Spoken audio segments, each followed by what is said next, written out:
Shared ownership. So, how does it work? Shared ownership is great when it comes to people that want to live in a certain area and can't afford it. For example, I had a client who was an investment banker who worked in Canary Wharf, wanted to live in that area, so could afford to live outside of that area, but wanted to live there. We did the affordability check. She could purchase 60%. So, what I always say with my clients with shared ownership, instead of forever just owning that 60% and paying rent on that 40%, have a plan, have a strategy. So, this is what I say to all my clients. And what I mean by this is there are a couple of options when you're actually looking to do shared ownership. Now, with shared ownership, you can have the end goal for eventually owning it. So, a couple of things you'll need to check in order to do that. One, is this a possibility? So, they may allow staircasing, but do they let you staircase up to 100%? Now, staircasing, what's that? Staircasing is when, say, for the example that I gave of a previous client, they purchase 60%. And then what happens every single time they borrow more money, they buy more. So there are two ways that you can borrow more money: remortgage completely or additional borrowing. So what you can do, depending, I would say, on what the current interest rate is. So when my client originally did this, it was 4 years ago and the interest rates were at 1%. So I told her to get a 5-year fixed. And then what she did is every year she did additional borrowing with the same lender and actually purchased more of the property. So she started off by owning, as I said, 60%. And then the following year she bought 70, and then she bought 80, and then she bought 90, and then she bought 5%. And then finally, when the 5 years were up and she was able to remortgage, she remortgaged the whole thing. So she now owns 100%. So one thing to note, you cannot staircase past 95 or possibly 90, but you can't staircase up to 100.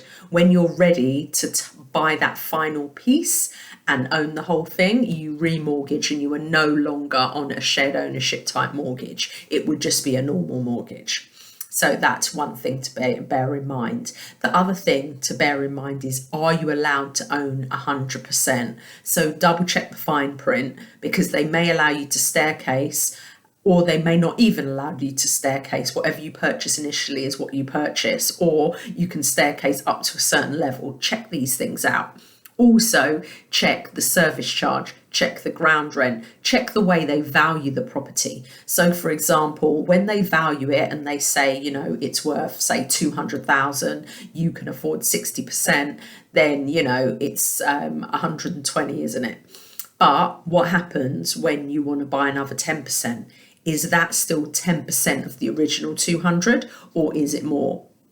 This is something that you need to understand, because if you end up buying, say, a year later or 2 years later, you could actually be spending a lot more money because they could be revaluing it every single time.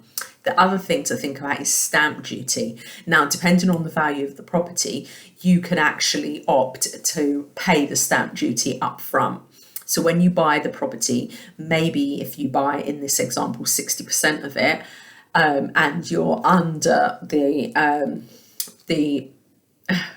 stamp duty exemption threshold, then you think to yourself, it's all good. But then as you own more and you own more and you own more, it ends up that the total price of the property you own is above the threshold, and by then maybe the property has gone up in value, so it means you're paying more stamp duty. When, if you know your long-term goal is to eventually own the whole thing, why not pay the stamp duty up front? So if you're enjoying this video, enjoying the tips, please subscribe and share this video with anyone who wants to know about shared ownership. Now, me personally, I would only say do the option of shared ownership if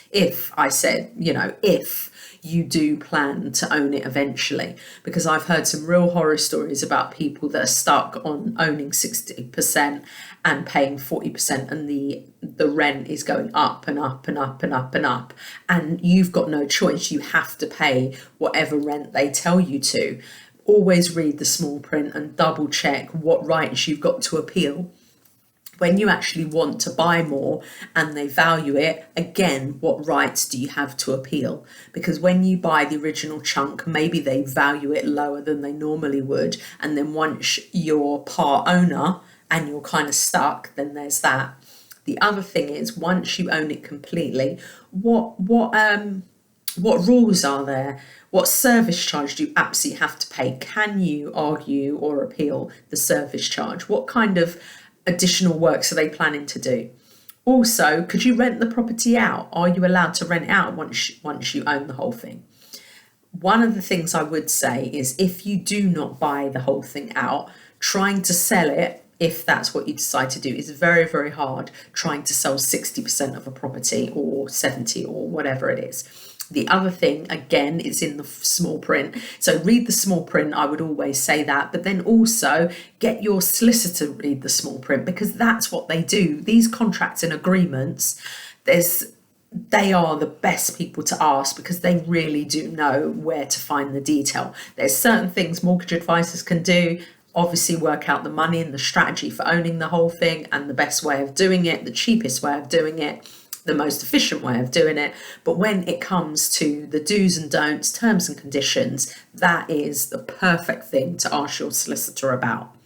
Because at the end of the day, when you're buying a property, once you own part of it and you want to sell, at that point, they could easily turn around and say to you, we want first refusal. And if it's in the terms and conditions, you need to give them first refusal.